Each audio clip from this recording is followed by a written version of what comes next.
CEO of Blueland, Sarah Paiji, plus Inc. staff reporter, Ali Donaldson.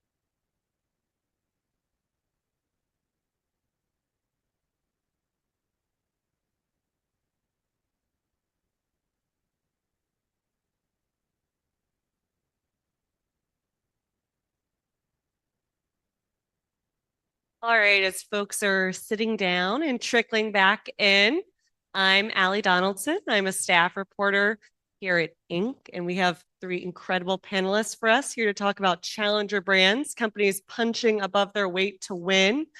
And as opposed to me telling you about their CVs, I'm going to let all three of them introduce themselves, tell themselves a little bit about themselves, their business. Also with Sarah.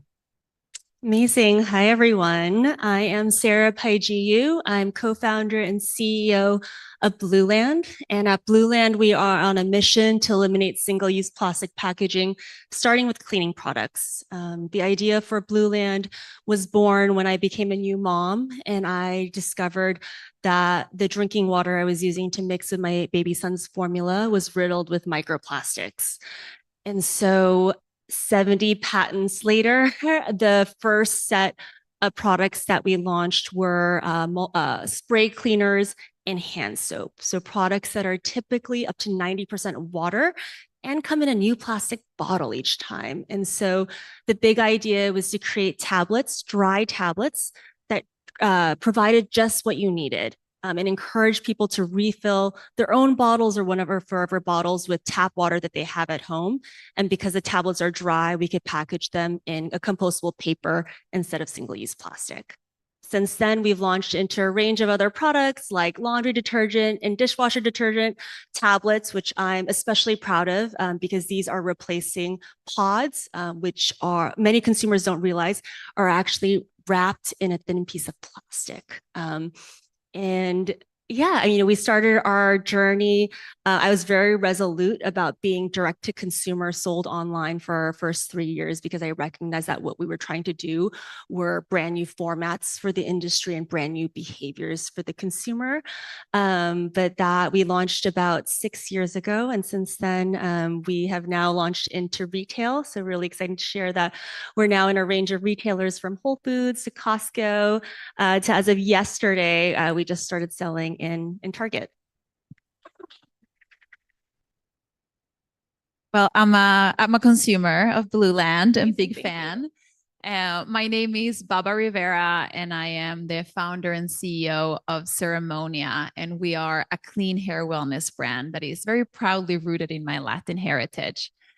I started this brand after spending over a decade frantically damaging my hair. And I am looking at all the women in this room because a lot of us have a shared history of really not feeling confident in our own natural hair. And for me, that meant going on this vicious cycle of straightening my hair every day. I used to bleach it. I used to spray all sorts of toxic products to tame my hair and make it look like something it just simply wasn't.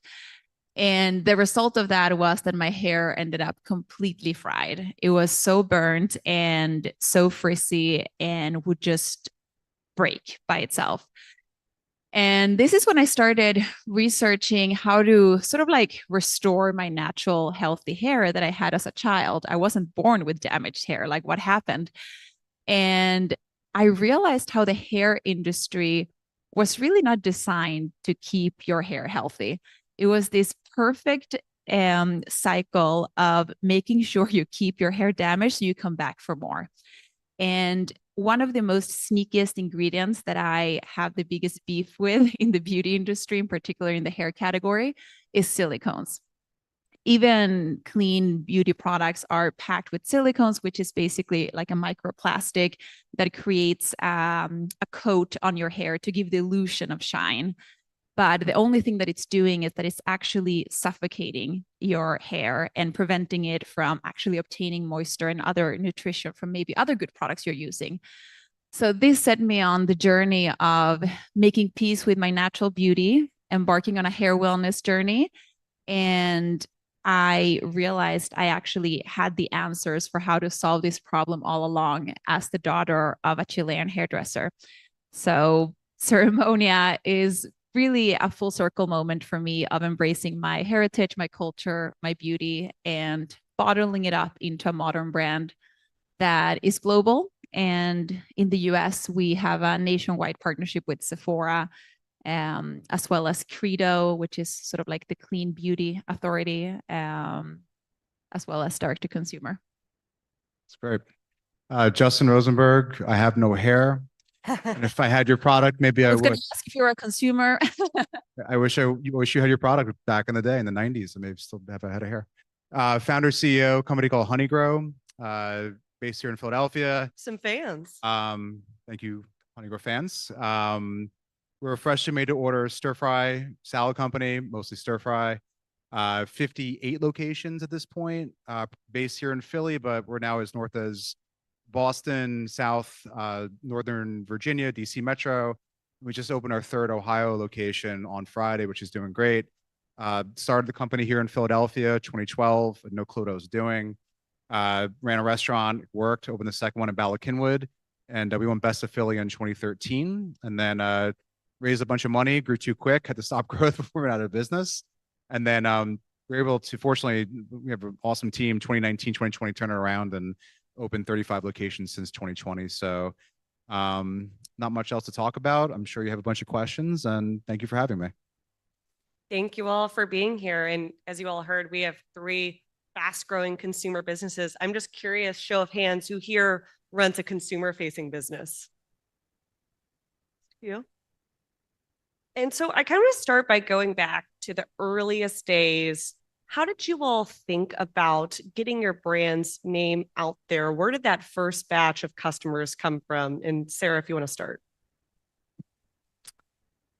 Ours is a more unusual story, but I will share it because early days, we were very focused on not spending money on marketing. I think, again, Blueland was a brand new behavior, brand new format. And I think there's a type of founders that are like, I'm a visionary and I know what people want before they even know it. And then there's me. It's like more like, all I know is that I'm wrong, but look, I can listen and iterate and get it really right. And so early days, we were very focused on product marketing. That's where I want to spend our time, make sure that we really get the product and the positioning and the pricing and the assortment right. That said, I had an opportunity to go on Shark Tank. So Shark Tank we ended up filming Shark Tank about a month after we launched. So that really was the first, big way that the name Blueland got out there and into the world. And Baba, what about you? Yeah, for us, it was very community driven. So already before we launched the brand, I started talk about being frugal. I started a WhatsApp group with people that I thought of as potential customers, and I wanted to bring them into the development process. I realized how, in particular, women of color have never really had a seat at the beauty table, which is kind of crazy because we're the biggest spenders in the category.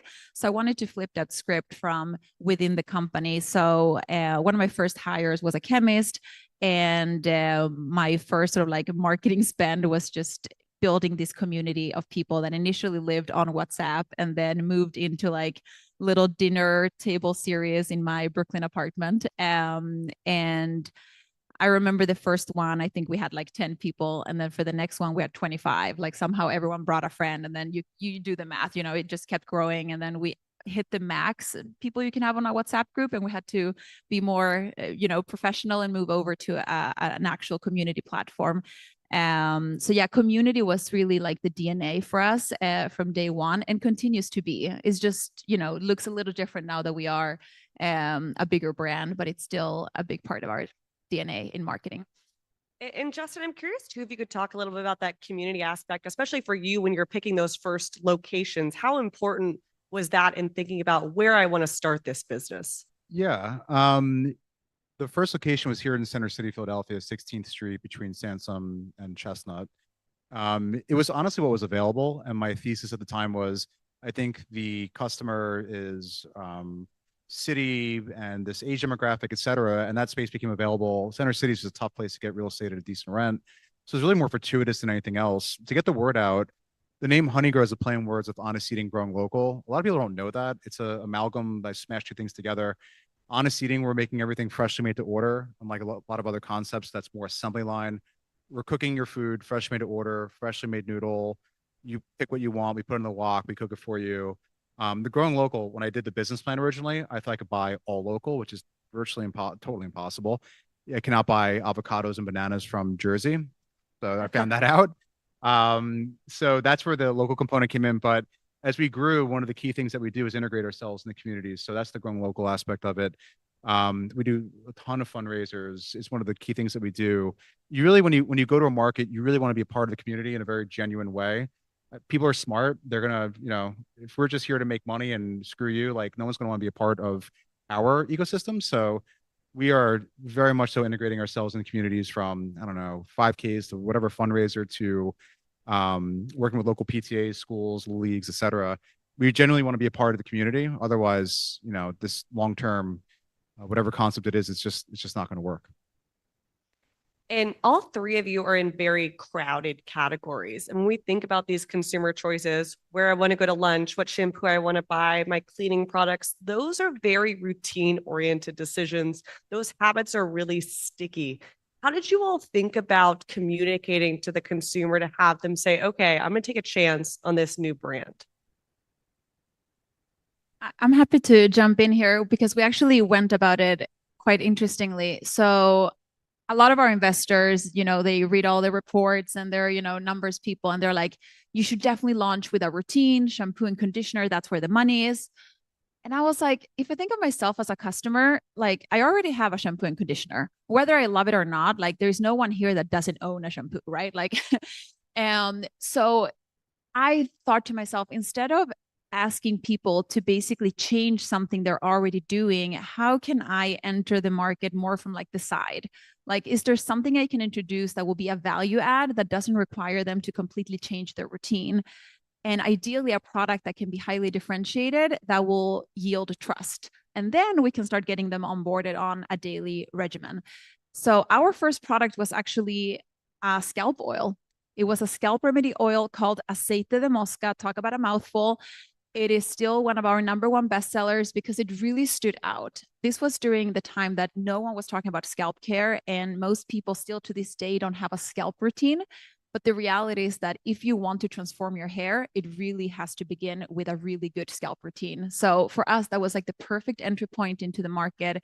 Aceite de Mosca is also heritage ritual derived from the Dominican Republic. So there was a lot of brand DNA there for us too, with being, a brand inspired by Latin American rituals. So yeah, we sort of like came in from the side. And then once people started using the Aceite de Mosca, which is a pre-wash treatment, the first question we got was, what about shampoo?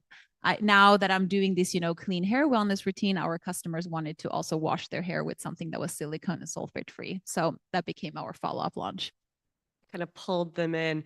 And I'm curious, Justin, too, how much did you think about when you were launching this, like you're thinking about your competitors and differentiating from them? Yeah, it was a huge part of the thinking process. When I started honeygrow, there were a gazillion salad concepts here, DC, New York, Miami, et cetera. Some have gone public or won, and many have gone away. And I kind of knew that I didn't want to be a salad concept because you look at the demographic, it really wasn't generating both a lunch and daytime, nighttime business in the way that you look at a Chipotle, which is able to. And so for me, I really thought about how do I capture 2-day parts, lunch, dinner? How do I get a 2-year payback on my model? How do I get, X in AUV, average unit sales? And how do I get a full profit north of 20%? And personally, and I'll back up. My goal remains, we want to have this be a national, not international organization. We think our TAM is no different than, say, a Cava or a Chipotle. And I personally didn't think salads would be the way to do it. So burgers have been done, Mexican's been done. I did salads and stir fry. We're 85% stir fry to 20, can't do math today, 15% salads. And the reason is there's not really a lot of stir fry competition out there doing directly what we're doing. There certainly are some Mongolian barbecues, but we've seen probably 8 or 9 groups try to do what we've done with kiosk ordering and everything else. We call them phony grows. And not one through the years has lasted. And there's a lot of reasons behind that. But there's a bit of a moat around the concept. But the key really has been the differentiation of the model. And I'm curious for all three of you, having these upstart brands, having to really compete against the big giants, how important were customer reviews early on? I'll jump in. I mean, they're beyond critical. They still are critical. We do a weekly P&L call with all of our district managers and the executive team, and we look at every single restaurant. It's a 2-hour process. We'll have to figure out how to rejig this.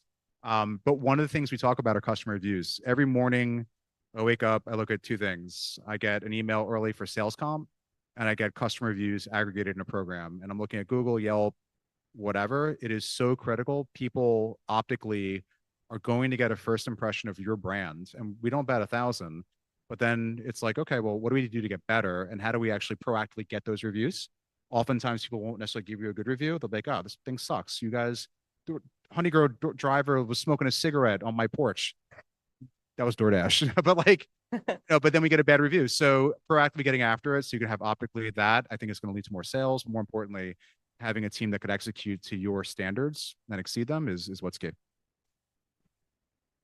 I mean, reviews are absolutely critical. I think very top of mind is we just reached our 100,000 5-star review. And I just actually heard in a meeting yesterday, thank you, that is actually currently our #1 ad that's running. And so it can obviously be very important for social proof, but beyond that, I think reviews have been critical to us from the beginning and really driving that deep consumer understanding. I think that listening to the consumer is the most important thing that you can be doing. I think my ability to listen is my superpower as a founder. And I think that's the only way that we've been able to do something that has been so massively different for the category and compete alongside. Again, we compete against brands that are generating like billions of dollars of revenue. And I think had I not been listening to the consumer and the reviews, like I would have gone out there and, marketed Blueland on our point of differentiation, which is absolutely 0% single-use plastic.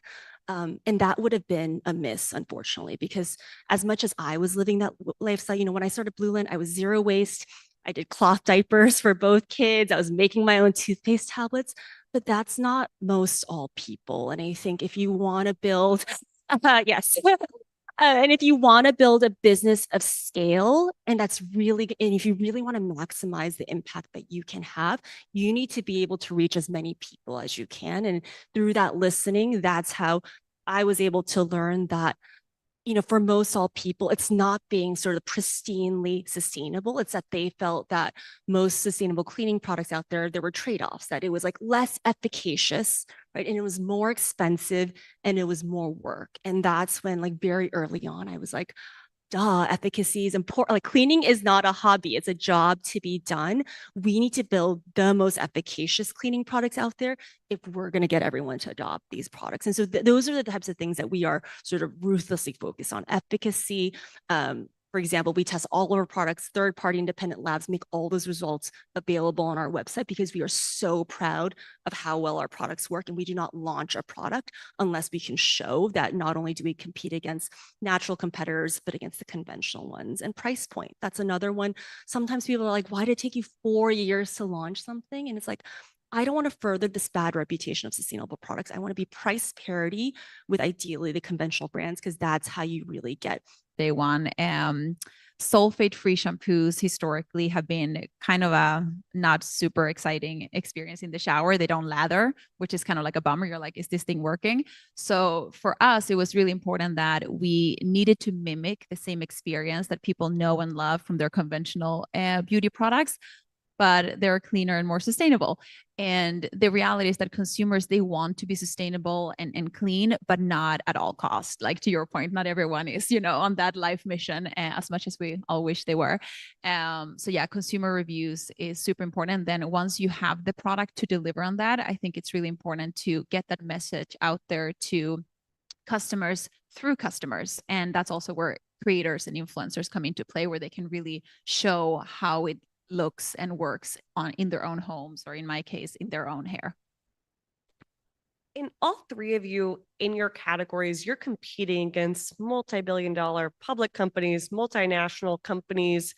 Obviously, they're going to have a lot more resources you don't have, the ad budgets you don't have. What do you think are the kind of unfair advantages of being smaller, more upstart companies? I used to think about all the things I could not do because I was a small company. And now I try to instill into my team all the things we can do because we are a small company. So, that mindset shift, I think, is really important. I always remind my team about the fact that if we have an idea and we like it, we can launch it. Like that is an unfair advantage. If you work at L'Oreal, you might go through, 3 years of reporting and risk analysis and ifs and buts. And then by the time you launch it, the moment is gone. So being a small company actually has a lot of advantages, and speed is definitely one of them. I mean, I think another one is just the authentic storytelling, right? I think that's been huge for Blueland. Like I've been so grateful for all of the incredible opportunities that we've been able to receive, for me to be able to go out there and share Blueland and our why. Like, so for example, I've been on Good Morning America multiple times, CBS Mornings multiple times, the Today Show. I just had a full page in the New York Times. That just came out this weekend, following, my family's Sunday routine.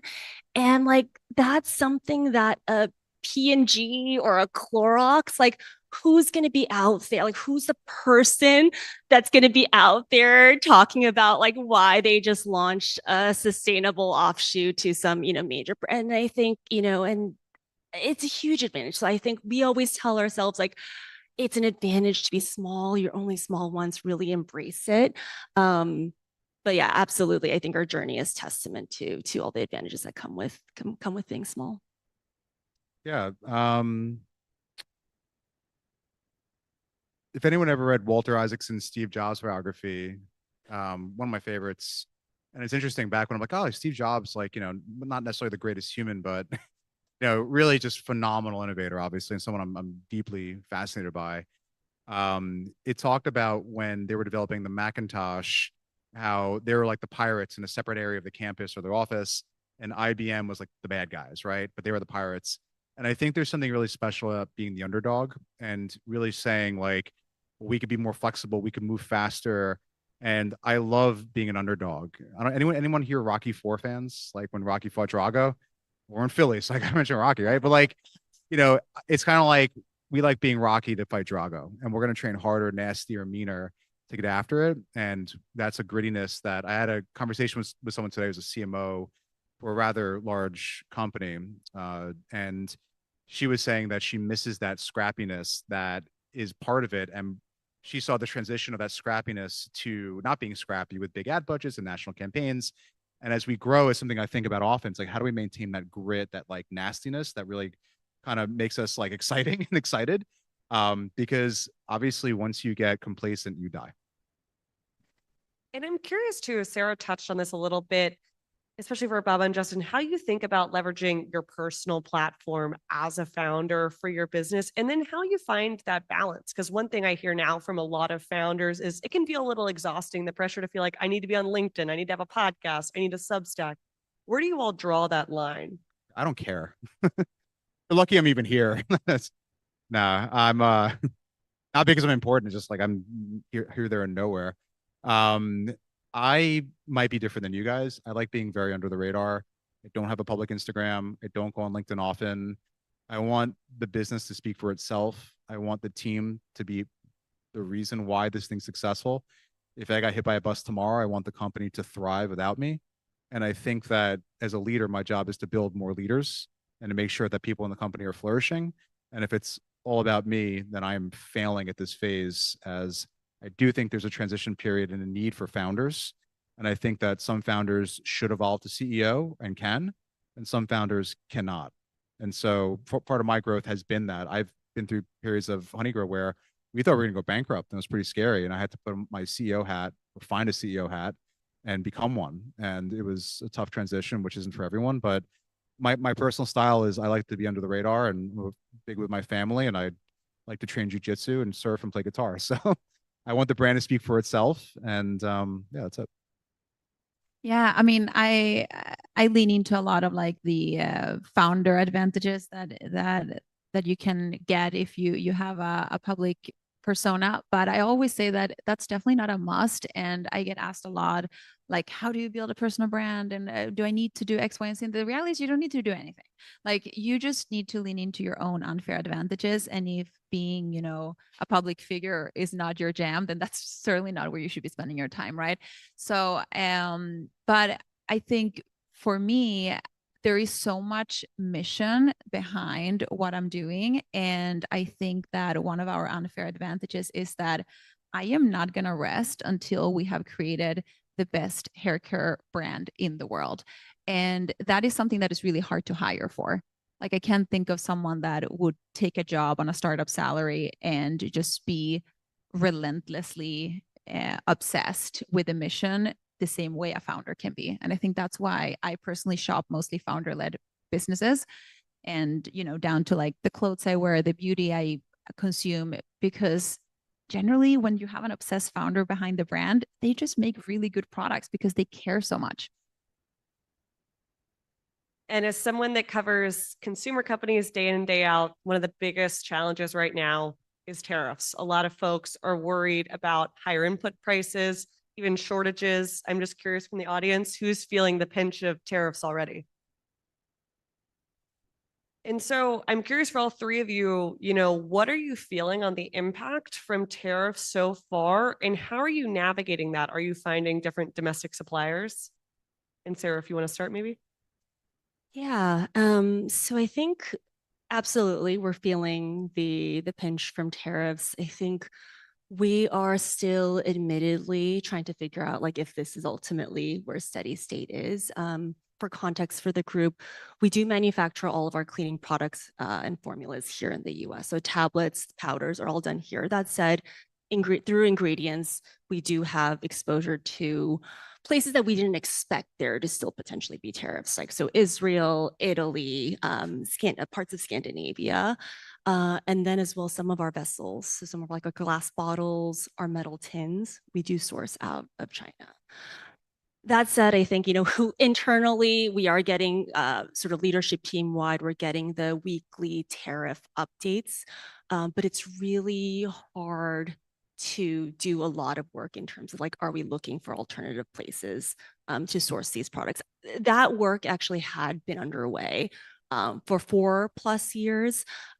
So we do have some places that we could potentially move to. But again, I think it's really hard to operate in this environment at the moment when it feels like there's still additional news that we're waiting for. I think as an earlier stage company, we've been fortunate because I think with the scale that's come with the incredible growth that we've seen, we've already been able to like negotiate down. So actually like net, our costs are still going down even with the tariffs, but I know that we are in a very unique position from that perspective. But one of the benefits of being smaller and growing. Yeah, I mean, what a year to be alive as a founder. First, there was the TikTok ban. Now there's the tariffs. Like, geez. We are also similarly, fortunate because all of our production is in the US. Most of our componentries are from the US as well, but we do use natural ingredients from Latin America. That's the whole point. So we are definitely exposed to it to a certain degree.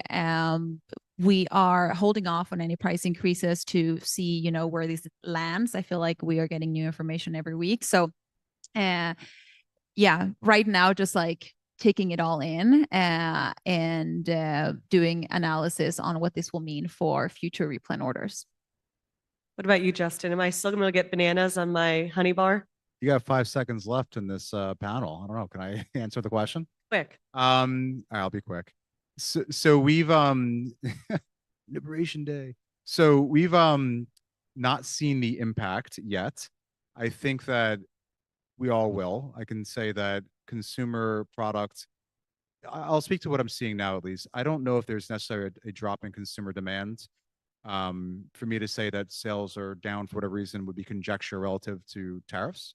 I think that certainly certain products in our PMix, for example, our pineapples are coming from, I found out, Indonesia, which will be affected by. Our flour and our noodles actually comes from Canada. We have a really, really high quality flour coming from Canada at a really good price point. We're looking domestically, but it's hard to find both the quality and the price point. We get our cups, containers from overseas. Our stir fry containers come from Vietnam. Our cups, certain other items come from China. But that said, the exposure isn't that bad on the produce and everything else. So we can figure it out, but it feels like there's still a lot of uncertainty to suddenly switch. Hey, if this is coming from China, let's put it to Cambodia. I don't know if Cambodia suddenly will then be taxed 40%. Like, I don't know, which is part of the frustration I face as a CEO. It just, there really is no certainty. So again, this sounds a bit cliche, but it really is about controlling what you can control. And what we can control is making sure our customers are having an amazing experience at honeygrow over and over again, making sure our team is set up for success. We're not slowing down our growth. We're not planning on raising prices, but we're pushing forward as always. So it's a bit opaque at the moment, just based on there's so much uncertainty as to what decisions will be made in terms of tariffs, but just managing it, pushing forward. Well, thank you, all three of you, for being here. Yeah. Thank you. Thank you.